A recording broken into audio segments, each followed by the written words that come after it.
Donc, je m'appelle Sarah Paquette, je suis spécialiste en délinquance sexuelle à la Sûreté du Québec, puis je viens de terminer un doctorat en psychologie sur le thème des cognitions qui soutiennent la cyberdélinquance sexuelle commise envers les enfants.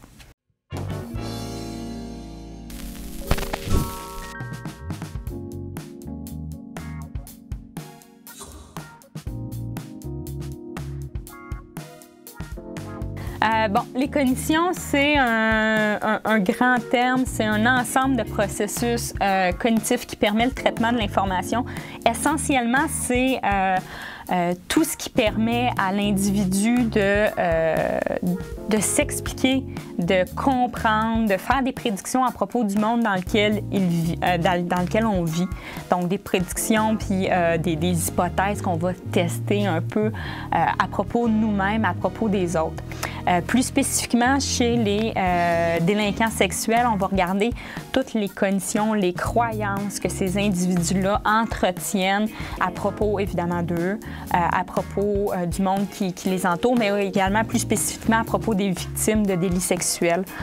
Et ces cognitions-là servent un peu à justifier et à soutenir leur criminalité, que ce soit une criminalité sexuelle en ligne ou hors ligne.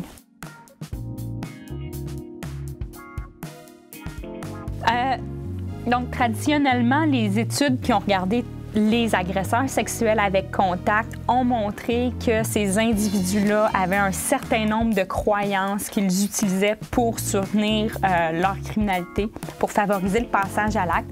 Et ces croyances-là, chez les agresseurs avec contact, ont été démontrées associées à leur criminalité, mais également à leur récidive sexuelle. Chez les cyberdélinquants sexuels, ce sujet-là était beaucoup moins abordé. Donc, jusqu'à tout récemment, on avait encore très peu d'informations si les croyances qu'ils entretiennent sont les mêmes que celles des agresseurs sexuels avec contact ou si, au contraire, ils ont des croyances qui sont spécifiques. Et si, essentiellement, ces croyances-là sont en lien avec leur passage à l'acte en ligne. Donc, les premières études qui ont regardé les cognitions des cyberdélinquants sexuels ont noté qu'ils avaient une tendance à présenter des niveaux significativement plus faibles que les agresseurs sexuels avec contact. Mais ce qu'il faut savoir ici, c'est que les mesures, ces estimations-là, ont été basées sur des outils de mesure, des échelles qui ont été développées et validées auprès des agresseurs sexuels avec contact.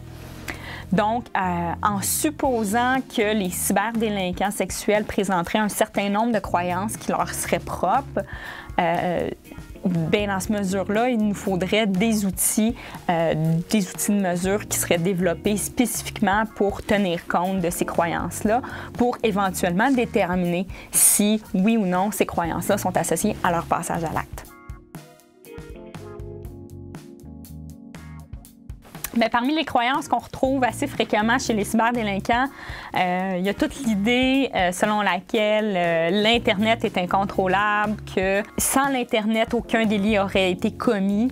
Essentiellement, nos consommateurs de pornographie juvénile vont venir dire que c'est pas de leur faute si ils ont consommé de la pornographie juvénile. C'est arrivé sous forme de pop-up sur leur ordinateur.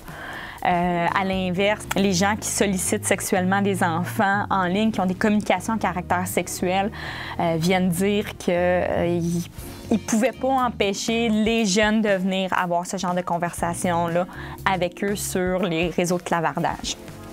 Donc ça, c'est un exemple. Il y a aussi l'idée que l'univers virtuel, l'Internet, ne représente pas la réalité. Donc essentiellement, tout ce qui s'y trouve est soit des mensonges, soit des faussetés. Bref, ça ne représente pas la réalité. Donc ici, typiquement, les consommateurs de pornographie juvénile ont un discours qui laisse croire que des images de pornographie juvénile, ça ne représente pas réellement des abus sexuels d'enfants. Et les gens qui ont des communications sexuelles avec des enfants sur Internet vont dire oui, mais finalement, ce que j'ai dit, je le pense pas, c'est pas réellement mes intentions, c'était des blagues. Ou tout simplement, même si la personne me disait qu'elle avait 13 ans, par exemple, dans le fond, moi, je sais que c'est une personne adulte qui jouait un rôle. On a aussi l'idée selon laquelle les enfants, au même titre que les adultes, désirent s'engager dans des comportements sexuels, que ce soit des comportements sexuels en ligne ou hors ligne, qu'ils ont une maturité sexuelle équivalente à celle des adultes et qui sont libres de prendre des décisions quant à leur sexualité.